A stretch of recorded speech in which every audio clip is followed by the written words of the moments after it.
everybody, coming at you with episode 8. We've got more presidents to rank, more fun to have, and don't worry, because we're getting into the better presidents. We're getting the cream of the crop now. We're coming into the best section of presidents. Not the best ever, but we're getting there. Coming up first is Woodrow Wilson. He was our 28th president. He was a Democrat, and he was president from 1913 to 1921. He was president during World War I, one of the most destructive wars of all time. Really, it's kind of ironic to think about it because his campaign promise was, "I kept you out of the war," for his second term. But eventually, towards the middle of his second term, he had to come to cope with America had to intervene in this war, because if not, the Axis powers could not win. American presence in that specific war won the war. You know, when you really look at World War I, this isn't going to be an analyzation of World War I, but of Woodrow Wilson. It really shouldn't have started in the first place. It really started because there was a dispute between two smaller countries, and the whole world got involved just because of certain alliances that they needed to help out with.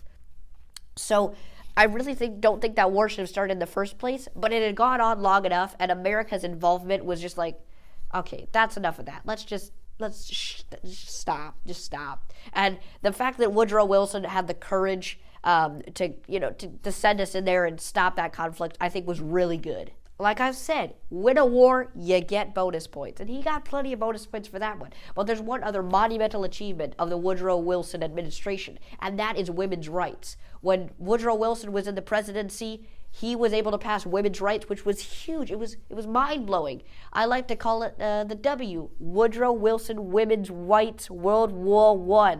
I mean, that's a good way to remember it, but he was able to have such a great impact by winning a war and granting constitutional rights to women that they really deserved, and it took them a long time to get there, but Woodrow Wilson knew it was time, and he gave them the rights.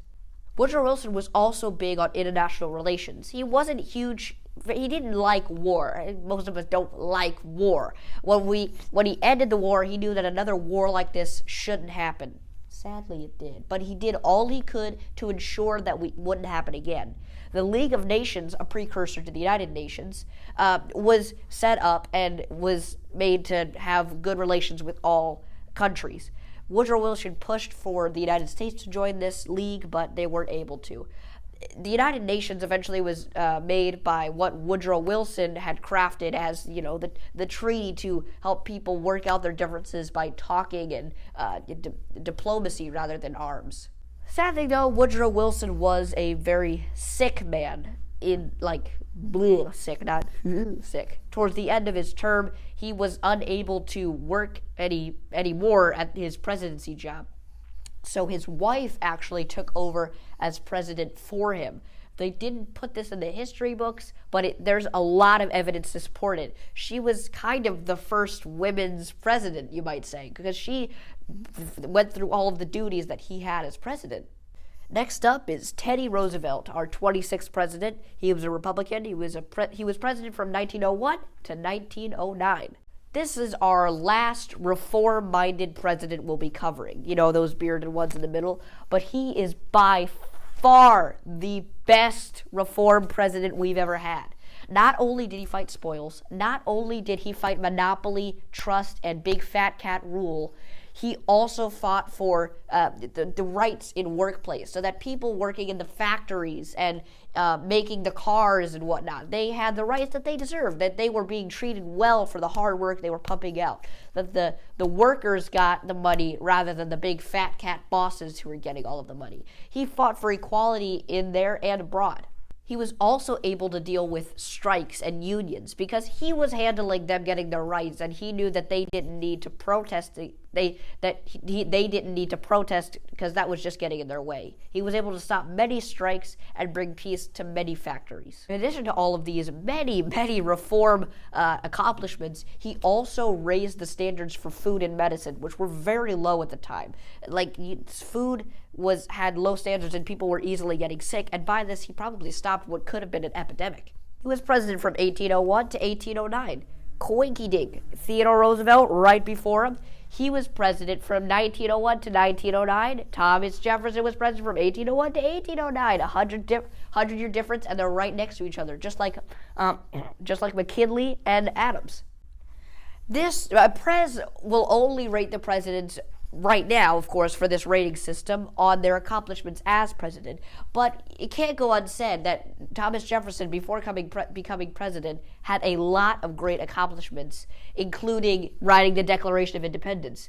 One thing to tell you how much he thought of the presidency, he had his tombstone with all of his accomplishments, and he doesn't even mention being president on it. Most famous and one of the most influential things done by Thomas Jefferson was the Louisiana Purchase.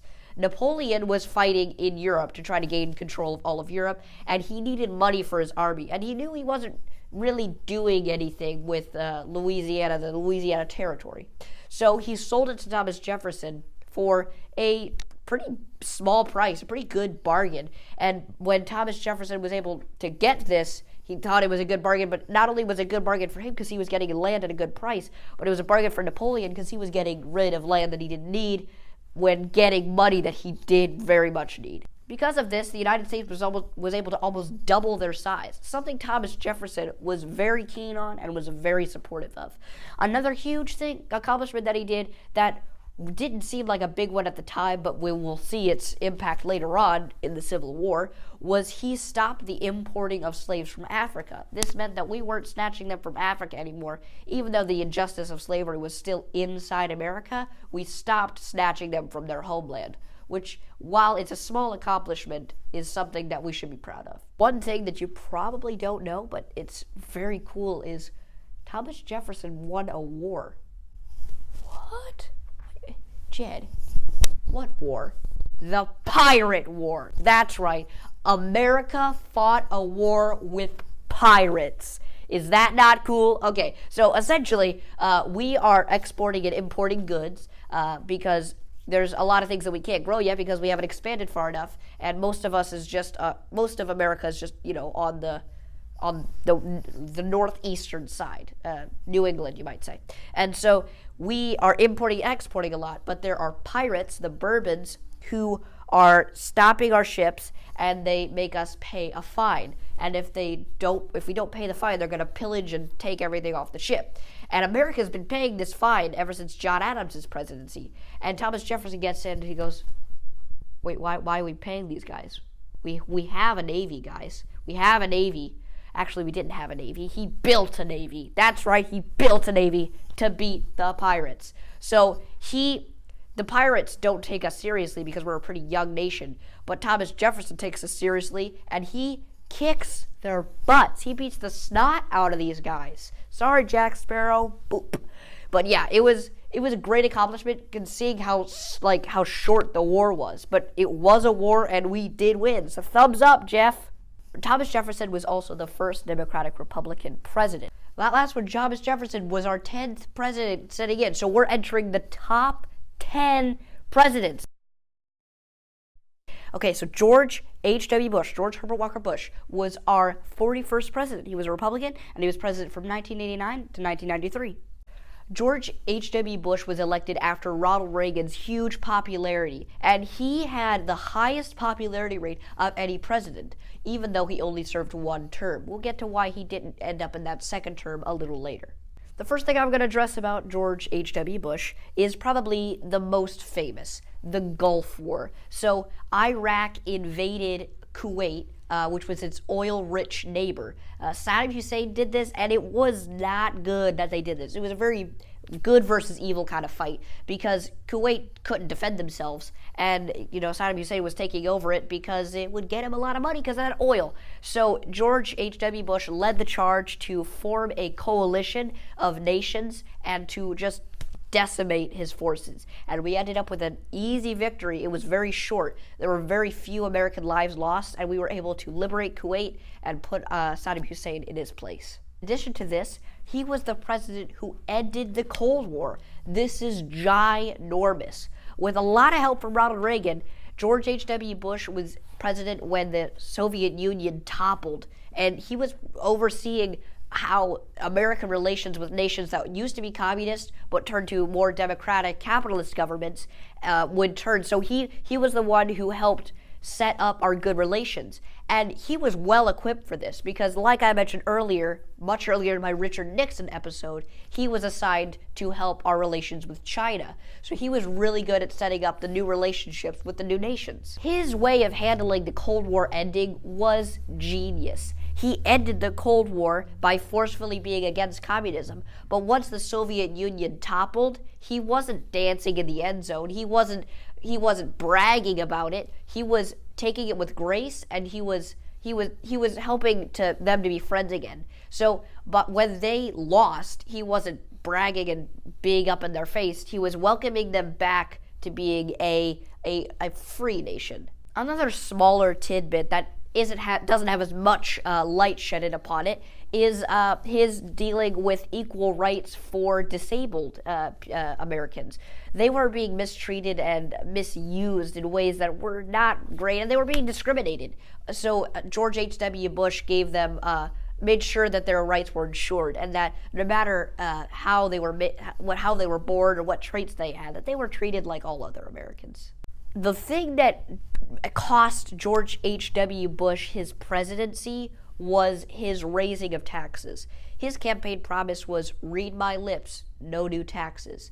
And this worked for most of his presidency, but towards the end, he had to raise taxes for his economic plan.